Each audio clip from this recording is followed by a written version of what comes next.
자, 휴가철이 다가온 만큼 바닷가 여행, 해수욕장 찾는 분들 많으실 텐데요. 주의하셔야 될 것이 있습니다. 절대 만져서는 안 되는 것들이 있다고 합니다. 건드리지 말아야 할 것을 건드리면 안 되겠죠. 자, 저희가 화면으로 준비했습니다. 첫 번째, 바닷가 가서 만지면 큰일 나는 것들. 파란 고리 문어입니다. 사진으로만 보면요.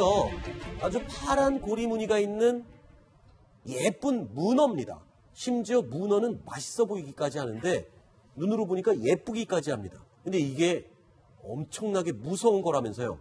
네, 몸에 독을 가지고 있습니다. 네. 지금 화면으로 보면 굉장히 화려하고요. 네. 일단 사람들이 한번 만져보고 싶은 생각이 드는데 그렇죠. 절대 그러시면 안 됩니다. 왜죠? 그 독을 가지고 있습니다. 그 한국의 해수욕장 피서객들을 유혹하고 있는데 네. 이 파란 고리 문어뿐만 아니라 독성을 가진 다른 연체 동물들이 꽤나 많습니다. 네. 이런 맹독성 해양 생물들이 최근에 한반도의 해수면의 온도가 상승하면서 열대 지방에 있던 것들이 자꾸만 들어와서 굉장히 피해를 입히고 있습니다. 자, 파란 고리 문어가 갖고 있는 독, 도대체 어느 정도 독이 있길래 그런지 설명을 해주시죠.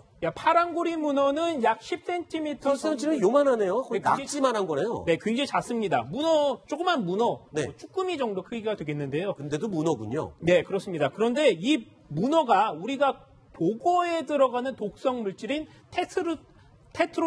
테트로도톡신을 가지고 네. 있습니다. 네. 네, 그 독성은요, 실제 문어보다 훨씬 큽니다. 네. 그런데 이 파란 고리 문어가 예전에는 한국에 들어오지 않았습니다. 네. 그런데 2012년부터 제주도에서 처음에 발견이 됐고요. 네. 그 해수면 온도가 올라가니까 이 아열대성 혹은 열대성에 있었던 이런 생물들이 계속 한반도에 들어오고 있습니다. 이 지금 파란 고리 문어가 몸에 지니고 있는 독이요.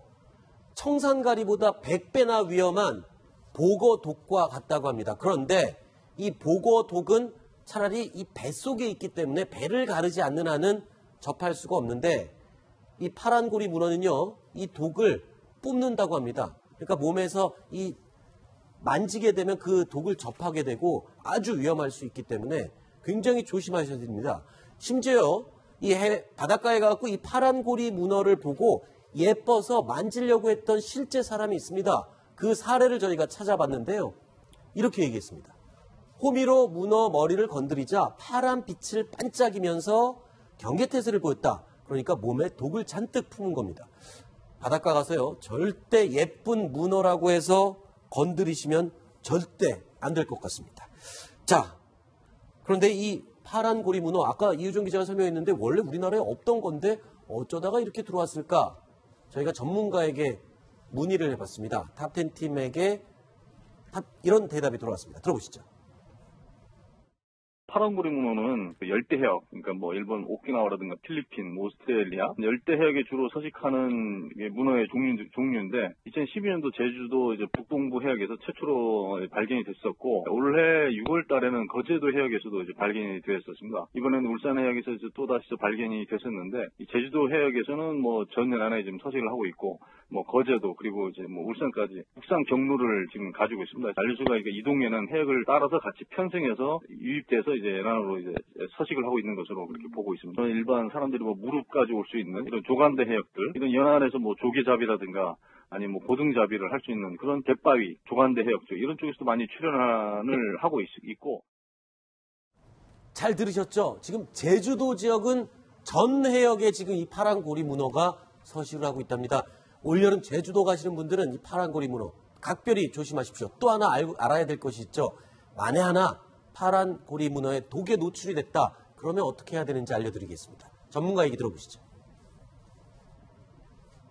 워낙에 작은 생물이다 보니까 눈에는 참 띄기가 힘들지만은 일단 색상이 되게 화려하거든요. 파란 고리 문어가 아주 선명하게 나타나는 그런 특성을 갖고 있는데 이 종을 봤을 경우에는 손으로 만지거나 그러지 마시고 일단 눈으로만 보는 게 가장 현명한 방법이라 할 수 있습니다. 자, 파란 고리 문어 말고요. 바닷가 가서 또 건드리지 말아야 될 것. 건드리면 큰일 나는 것 또 있습니다. 노무라 잎깃 해파리. 쉽게 말해서 독 해파리라면서요. 이건 얼마나 위험한 겁니까, 이유정 기자? 네, 상처와 통증이 올 수가 있고요. 심한 경우에는 사망에 이를 수도 있습니다. 네. 그래서 이런 생물들이 보인다고 하면 피하는 것이 좋고 네. 여기 가까이 가시면 안 될 것 같습니다. 네. 근데 뭐 해파리를 만지는 사람은 좀 별로 없을 것 같아요. 문어는 신기해서 만져볼 것 같은데 해파리 독에 그러면은 쏘이면 가끔 가다가 바닷가에서 해파리에 쏘이신 분들은 많거든요. 네. 그럴 경우는 어떻게 해야 됩니까? 응급처치. 예전에는 암모니아가 필요하다 이런 암모니아다. 입으로 이렇게 있었잖아요. 쭉쭉 빨아라 뭐 이런 얘기. 네, 그런 얘기 많았는데 일단 그러지 마시고 바닷물에 얼른 씻는 게 가장 중요하다고 합니다. 네. 얼른 씻고 만약에 이 살에 해파리 촉수가 남아있으면 얼른 빼내야 한다고 합니다. 이거 네. 빼낼 때 쉽지 않은데 만약에 그럴 때는 신용카드를 이렇게 살살 파내면 잘 된다고 하니까요. 이렇게 밀면서 빼내시면 될 것 같고요. 근데 해파리라는 게 워낙 잘 아시겠지만 놀다 보면 투명해서 잘 안 보여요. 그렇죠. 갑자기 그러고 확 쏘거든요. 네. 그러다 보니까 이게 조심을 해도 쉽지가 않은 상황입니다. 네. 그래도 다행인 건 해파리가 공격적인 성향을 지니지는 않은 생물체라고 하니까 막 가서 만지거나 뭐 이렇게 막 해코지하지 않는 한은 공격을 하지는 않을 거라고 믿어도 되나요? 어떻게 됩니까? 그렇게 생각하고 노는 게 마음은 좀 편하지 않을까 싶습니다.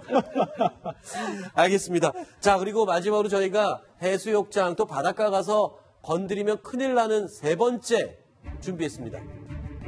청자고둥.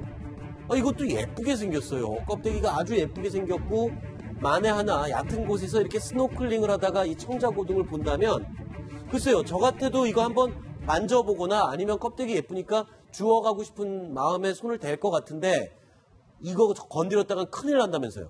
네, 그 피해를 많이 입을 것 같습니다. 네. 그런데 이게 그 청자 고등은요, 원뿔 모양이고 백색 껍데기를 가지고 있습니다. 그런데 해역 깊은 곳에 서식하기 때문에 일반 해수욕을 즐기는 사람들한테는 해를 끼치기가 어려운데 네. 스쿠버 다이빙 할 때는 조심해야 됩니다. 네. 스쿠버 다이빙을 하러 들어갔다가 저게 보인다고 해서 만지거나 하면 이 청자 고등은 독침을 몸속에 숨기고 있다가 독침을 쏜다고요? 예. 사람들이나 이런 먹이들이 접근했을 때 쏴서 아하. 제압하는 것이거든요. 네. 그렇기 때문에 그런 상황을 예비하셔야 될 것 같습니다. 네. 저희가 무슨 이 지명수배도 아니고 일단 그래도 잘 봐두십시오. 이게 눈에 익혀놔야 나중에 바닷가 가서 이렇게 생긴 거는 건드리지 말아야지라고 눈에 꼭 익혀 놓으셨다가 이 청자고등 독침을 쏜다고 합니다. 굉장히 치명적인 독을 가지고 있는 독침이니까 잘 봐두셨다가 올해 희서지에서 독에 쏘이는 일이 없도록 조심하시기 바랍니다. 자, 이 관광객들의 주의가 굉장히 필요한 이 독을 지닌 해양 생물들 저희가 전문가에게 마지막으로 조언을 하나 구해봤습니다. 물놀이 가서 어떻게 조심해야 되는지 조언 한번 들어보시죠.